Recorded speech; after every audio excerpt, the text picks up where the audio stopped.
Salut les abonnés. Je me déteste à dire ça. Et salut surtout les intéressés des touchés recto. Je sais que vous êtes là les gars, vous allez pas me la faire à moi. Hein. Je check un peu mes paramètres YouTube l'autre jour et je vois que pour retrouver ma dernière vidéo, les mots-clés sont tatou, ok, tout me semble normal, mais surtout toucher rectal. Qu'est-ce qui s'est passé là les gars? J'ai compris par après que c'était dû à cette mini blague que j'ai sortie en plein milieu de la vidéo. Petit toucher rectal. Voilà, donc je vais essayer de faire attention aux mots que j'utilise cette fois-ci parce que ça peut très vite partir en couille apparemment. Donc je vous passe le bonjour les touchés recto là, j'ai l'impression que vous avez kiffé le truc. Je ne tatoue pas cet endroit, hein, juste pour prévenir quand même au cas où. Bon, soit, comment vous sentez les gars? Moi perso, je fais comme ça. Bon, voilà comment je me sens. Ouah, ok, pardon, je suis insupportable aujourd'hui. Bon, rapidement, parce que tout le monde s'en fout. Vous avez passé de bonnes vacances, ceux qui sont partis? Ceux qui restent ici comme moi, waouh, super, il commence à refaire beau, hein, après 9 mois de pluie. Oh là là, quoi d'autre? Vous avez fait bon caca ce matin? Pourquoi j'arrive pas à m'empêcher de parler de caca dans chaque vidéo, putain? J'ai 6 ans d'âge mental, c'est incroyable. Et en vrai, c'est pour ça que tous les urologues se retrouvent à regarder mes vidéos. Soit, aujourd'hui, on n'a pas de temps à perdre, comme vous l'aurez compris. On passe tout de suite au concept de la vidéo. Je sais pas si vous vous rappelez, mais dans cette vidéo dans laquelle je retrace toute l'évolution de mes dessins de tatou, je suis tombé sur certains dessins où je m'étais dit MDR, mais en fait, si une fleur court et qu'elle tombe, est-ce qu'on peut dire qu'elle se plante? Non, non, pas ça. C'était plutôt mais qu'est-ce que c'est que ce niveau exécrable que j'avais en dessin? Si seulement je redessinais ça aujourd'hui, je me le dis. Mais pourquoi je le fais pas alors? Pourquoi toujours remettre au lendemain ce que tu peux faire à midi mais pas à 14h? Ou un truc comme ça, j'ai plus l'expression exacte en tête. Soit, j'ai fait une sélection de 3 dessins dans ces portfolios. Les dessins datent déjà d'il y a 4 ans maintenant. Le temps passe si vite. Ouah, j'étais premier degré en disant ça, par contre j'ai vraiment 48 ans dans ma tête là, définitivement. Je vous affiche directement à l'écran quels sont ces 3 designs que je vais redessiner aujourd'hui. Je vais évidemment redessiner tout ça dans mon style actuel. C'est vrai qu'il a beaucoup changé avec le temps qui passe. Ce seront bien sûr des tatous qui seront disponibles sur mon Instagram que j'affiche directement à l'écran. Et attention, petite cerise sur le gâteau, je vais faire de ces dessins une grosse compo dans laquelle ils seront tous rassemblés pour en faire une illustration que vous découvrirez en fin de vidéo. Un peu comme le poster qu'il y a là au mur. Oui, je sais, je deviens tout doucement ce connard qui développe des stratégies YouTube pour vous garder jusqu'à la fin. On est parti sur une petite transition écartement de narine et puis générique. Alors, on démarre avec le poisson. Je trouve que le concept était très solide, sans vouloir me jeter trop de fleurs non plus. Hein. Mais je pense que j'avais pointé du doigt une bonne idée. Par contre, je pense que je m'étais un peu emporté à l'époque. Hein. Excuse-moi, mais qu'est-ce qui m'a pris de mettre 1, 2, 3, 4 cœurs? Mais pas un ordi gaming le truc, hein. Parce que 4 cœurs comme les ordis, non?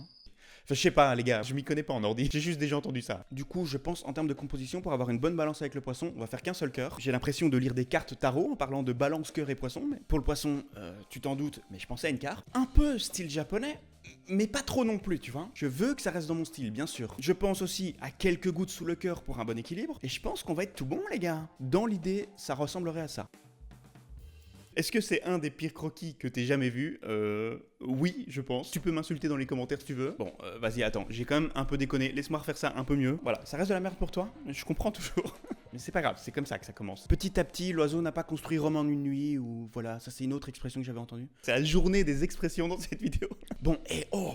On va être sérieux 2 secondes par contre là maintenant. Je vais commencer par tracer mes lignes proprement, pour de vrai cette fois-ci. Question d'avoir un schéma un peu plus clair quand même. Accrochez vos ceintures, on est partoche.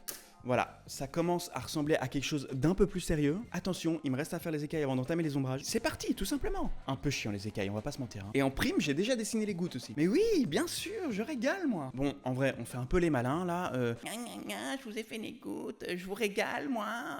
Oh! Le plus important, ça reste quand même les ombrages. Hein. C'est là où le dessin va vraiment ressortir. Et voilà, je ne sais pas comment le dire. Ressembler à quelque chose d'un peu plus solide quoi. Allez, ben on est parti.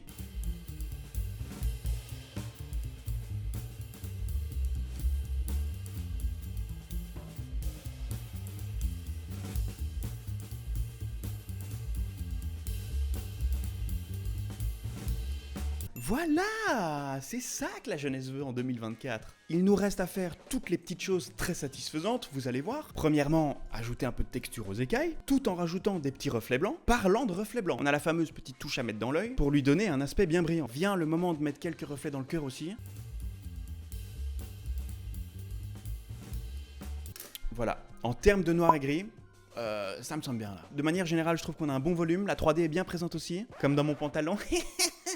Là aussi, il y a un bon volume. Waouh, vous m'excuserez pour les blagues beaufs. revenons-en peut-être au dessin. On en arrive au moment le plus satisfaisant de tout le dessin, la couleur. Ouais. Je vais tester quelques versions et je vous affiche ça tout de suite à l'écran. En vrai, je sais pas trop ce que je vais faire. La carpe est censée être rouge, mais le cœur aussi. Et je veux pas que la composition de manière générale fasse trop rouge. J'essaye toujours d'avoir 2 couleurs dominantes. Et pour bien faire des couleurs complémentaires. Donc je vais un peu chipoter. Je vous laisse avec cette transition résultat. À tout de suite les enfants. Je vous remets les 2 affichés à l'écran, mon dessin d'il y a 4 ans et celui que je viens de faire. Et on passe tout de suite au deuxième tatou. Je vous réaffiche à l'écran à quoi ressemblait ce dessin. Je vous laisse quelques secondes pour analyser ce qui ne va pas dans cette compo. Je vais me boire quelques gorgées d'eau en attendant. Toujours bien penser à vous hydrater. J'ai découvert ça il y a pas longtemps. En vrai, c'est pas mal. C'est un peu sous-coté l'eau, je trouve. Putain, ces bouchons m'emmerdent, vieux. Qu'est-ce que c'est que cette invention de mec?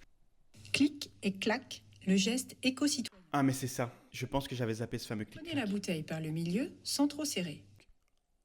Hop, là c'est pas de trop. Dévissez le bouchon et basculez jusqu'au clic. C'est de la merde. Ah voilà, non mais je vous jure, une fois que vous avez la technique du clic-clac, c'est bon. Bon, par contre, je reviens pas que je viens de suivre un tuto pour ouvrir ma bouteille. Je trouve ça un peu scandaleux, on va se le dire. Vous avez trouvé ce qui n'allait pas sur ce dessin? Bah c'est tout. Je pensais redessiner cette main vue de dos plutôt. Question d'avoir un élément de dos, la main et de face, la fleur. La tête de la fleur, du coup, je pensais la faire vraiment de face et très symétrique avec des pétales parfaitement identiques. Voilà, du coup, vraiment pas du tout comme sur le croquis que je viens de dessiner. Pour fermer la compo, contrairement à mon dessin de base là, où j'ai laissé un espace blanc ici, je voulais fermer le tout avec un bracelet de perles. Voilà, question d'ajouter un peu de douceur et d'élégance dans ce monde de brut, quoi, merde. Attention. Et là j'ai fait ce mouvement, hein, le fameux doigt devant la bouche, tu sais qu'il y a une information importante qui arrive. Il faut d'ores et déjà qu'on établisse un plan de construction de l'illustration finale. Sinon, je sais ce qui va se passer, je vous parle en connaissance de cause, c'est que les éléments qu'on aura dessinés ne vont juste pas se caser correctement dans notre illustration finale. Je vous explique le plan. On démarre bien sûr d'un format carré, comme Maria, étant donné que c'est une illustration que je veux poster sur Insta plus tard. Pour l'instant, ce qu'on a à disposition, c'est ça. Lui et lui. Oui, il est moche, mais ça va vite changer. L'idée est donc de placer les 2 moches en symétrie sur les 2 côtés de l'illustration. J'aimerais leur donner cet aspect un peu statue qu'on retrouve par exemple devant les entrées de temple. Le tatou que je viens de dessiner, au centre, ce serait l'élément principal de la composition. N'oublions pas, bien sûr, qu'il reste ce 3e tatou que je dois dessiner et qui doit encore rentrer dans la compo. Gardons-le en tête, on reviendra dessus plus tard. Les 2 mains reposeront sur un sol où je vais m'amuser à rajouter quelques marches et niveaux différents, question d'avoir une architecture intéressante. Parlant d'architecture, on va ajouter un espèce de socle sous le poisson-cœur, ça le mettra encore plus en valeur. Oui, c'est moi qui fais les bruitages. Vous l'aurez peut-être déjà compris, on va créer un décor pour le background, une ligne d'horizon, quelques petites montagnes dans le fond et notre plan d'eau. J'espère que vous n'avez pas la mémoire si courte que moi et que vous n'avez pas oublié ce 3e élément qui se trouvera ici. Mais on verra ça plus tard, on n'en est pas à cette étape-là. Voilà, maintenant qu'on a une bonne idée du plan, il est temps de dessiner correctement ce 2e flash. On va pas rester avec ça. Vous savez comment ça marche. Je commence par tracer mes lignes. Je fais ça tout de suite après cette transition doigt dans le nez. Ceux qui ont rigolé, vous êtes des gamins, mais vous avez le même humour que moi et j'aime beaucoup ça. Voilà, donc j'ai dessiné des lignes. Bon, j'ai dessiné mes lignes, voilà ce que ça donne. Il me reste juste à tracer les lignes des gouttes. Je fais d'abord toujours premièrement un petit sketch comme ça, juste pour voir que ça marche en termes de balance dans la composition. Et en vrai, là, c'est validé, donc je trace ça directement. Nous voilà donc prêts à faire les ombrages. On va commencer par la partie la plus facile et ce sera le visage. Pourquoi est-ce que je dis ça? Parce que je suis tout simplement le plus gros des fainéants qui va tout simplement réutiliser un visage déjà existant que j'utilise en réalité depuis 4 ans. Voilà. Voilà. Est-ce que je suis une merde? Non. Parce que... le gars qui essaye trop de trouver des excuses. Mais non, je suis pas une merde. En réalité, ce visage rond, c'est un peu devenu ma marque de fabrique. Je viens réellement de faire des guillemets, je suis officiellement un boomer. J'ai utilisé ce visage dans plein de compos et de manière différente. Lorsque j'ai commencé à tatouer, je trouvais ça cool en fait d'avoir un élément reconnaissable qui fasse en sorte qu'on m'identifie directement quoi. Voilà, je vais pas casser la règle aujourd'hui hein. Quoique, en vrai, oui, je pourrais tester de faire évoluer le visage éventuellement. On peut essayer de lui faire une petite moustache par exemple hein. Non, non, je pense qu'on va rester sur l'ancien, c'était peut-être vieux. Voilà, je vais m'occuper de tout le gros.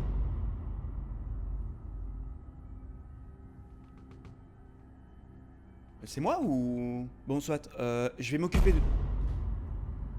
Mais putain, je vous jure, là, il y a un esprit ou quoi mais... Bon, là, j'ai vraiment l'impression qu'il y a un esprit par contre. Hein. C'est à chaque fois que je dis... C'est à chaque fois que je dis cette phrase ou quoi? Bon, je vais m'occuper de tout le gros des ombrages. On se retrouve directement après un petit timelapse des familles.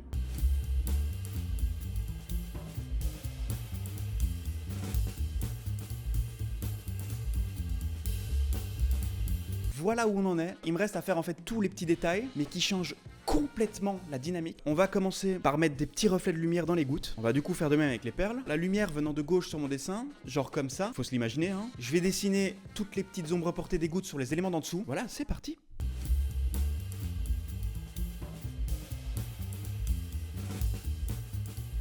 Je vous affiche un petit avant-après. Bon, ok, c'est pas si ouf que ça, mais bon, je trouve ça nécessaire quand même. Je vais un peu chipoter de mon côté avec les couleurs, et je vous affiche le résultat final tout de suite à l'écran, les gars. Nickel. On va donc récupérer notre plan de construction, et on peut désormais remplacer les anciens croquis par la sublimité absolue que je viens de dessiner. Bon, en vrai, les gars, pour ce troisième tatou, je vous dois de m'excuser, parce qu'en vrai, j'ai menti. Je suis vraiment un sale mytho, je m'énerve en fait. Oh, je m'énerve. Oh, je vous avais dit que j'allais redesigner ce flash. Et en vrai, oui, je vais redesigner celui-ci. Mais je vais en faire un mix avec celui-ci, qui est aussi un autre de mes flashs d'il y a 4 ans. Voilà, donc c'est pas un trop gros mensonge non plus, hein. J'espère ne pas en avoir trop fait. J'ai menti, je suis un sale mytho. Je vous explique pourquoi j'aimerais les mixer. C'est pas parce que je m'appelle David Guetta, mais bien parce que en réalité, j'aime bien le concept de celui où on a un vase qui tient sur le visage de profil. Mais dans cette configuration, j'ai l'impression que le dessin prendra trop de place en hauteur par rapport à l'endroit restant. Parce que je vous le rappelle, ce dernier dessin se trouvera ici. Ce qui fait que je pensais éventuellement enlever une des deux têtes, redessiner un vase un peu plus long sur sa tête, genre comme ça. Et c'est maintenant qu'intervient le mix avec l'autre flash. J'aimais beaucoup l'idée du barbelon. J'aimais beaucoup l'idée du barbelé en rond ici. Je pensais donc le mettre autour du vase, comme ça. On est d'accord que c'est un beau bordel pour l'instant, ça va vite changer, faites-moi confiance. Voilà, donc il me reste plus qu'à dessiner ça. Enfin, plus qu'à... Ça prend du temps, hein, quand même. Alors, bon, là, je pense que vous avez compris, quand même. Je vais commencer par faire les lignes. Je reviens tout de suite après cette petite transition doigt dans le cul. Ouais, les gars, il faut pas déconner, hein, non plus. C'est pas celle-ci, hein, la vidéo touche rectale. Enfin, il y en a pas du tout, hein, d'ailleurs. Voilà ce que ça donne juste en ligne pour l'instant. On est parti sur un petit timelapse des ombrages, à la belge, bien sûr.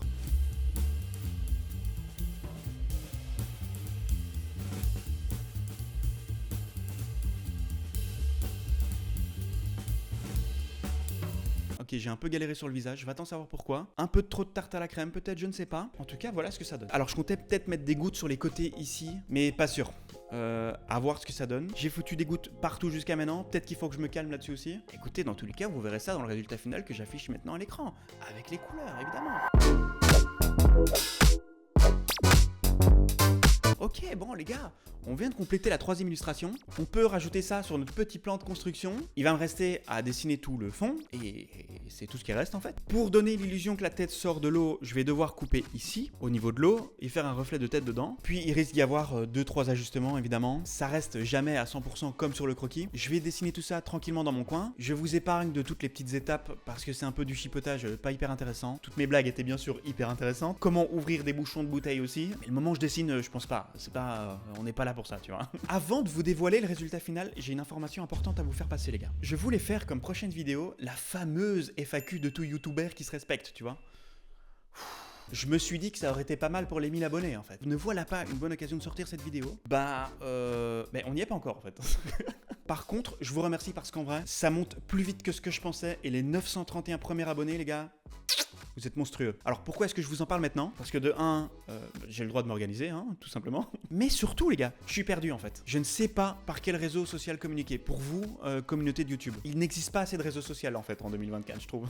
J'ai que Instagram sur le côté, mais en vrai c'est un compte actif depuis 4 ans et c'est vraiment basé sur le tatou. Donc je pense que ça ferait bizarre d'arriver tout d'un coup avec des concepts YouTube ou des extraits de vidéos alors que ça fait 4 ans qu'ils ont l'habitude de voir des aiguilles et du sang dans tous les sens, tu vois. Puis surtout en fait, la plupart des gens qui me suivent sur Insta ne parlent pas français. Et c'est des gens d'un peu partout et donc je me vois mal de commencer à parler en français et qui comprennent pas le contenu quoi. Soit, peut-être que pour la FAQ, comme c'est un truc qui se fait assez souvent sur Instagram, je le ferai en story, mais même pas sûr en fait. J'affiche toujours mon Insta, vous pouvez vous abonner au cas où je communiquerai par là quand même. Mais dans tous les cas, je sais qu'il va falloir que je trouve une solution pour communiquer avec vous dans le futur. En attendant, je sens que la meilleure solution, c'est peut-être d'écrire vos questions pour la FAQ dans cet espace commentaire. T'as senti la stratégie pour booster la vidéo aussi? Non mais en vrai en plus, je pense que les commentaires aident beaucoup. Donc si tu veux voir cette vidéo FAQ et que j'atteigne les 1000 abonnés, bah...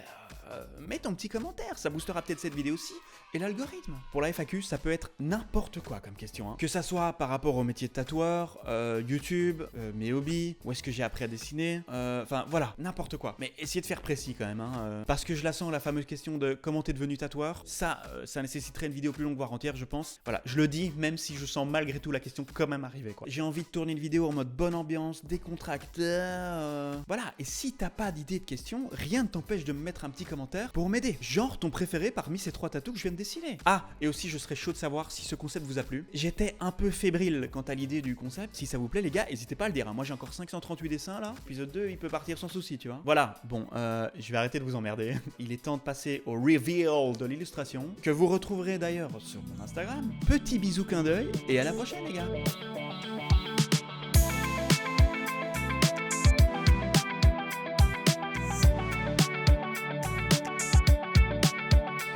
Ah, si t'es encore là, t'es un boss.